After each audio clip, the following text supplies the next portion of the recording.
Action contre la faim est en train de réceptionner 11 tonnes de matériel qui a été envoyé depuis Paris par notre canal d'urgence.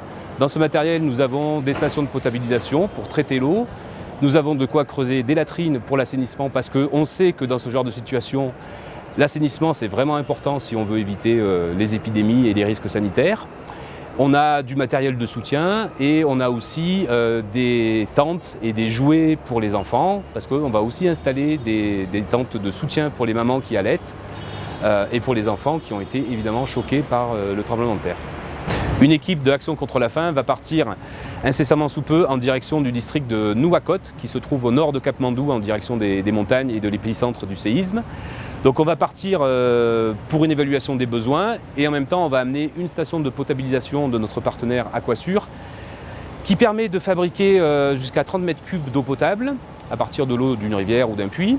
Et on va aussi amener avec nous de quoi creuser des latrines parce qu'on sait que l'assainissement dans ce genre de situation c'est vraiment important.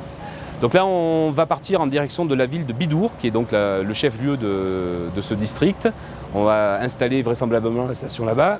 Et puis à partir de là, on va rayonner sur les villages de montagne qui souvent ne sont accessibles qu'à pied. Et dont on sait par les informations qu'on a qu'ils ont été très touchés. Quasiment toutes les maisons sont détruites et les populations ont perdu leur maison et leurs moyens d'existence. Donc la situation pour eux est très grave.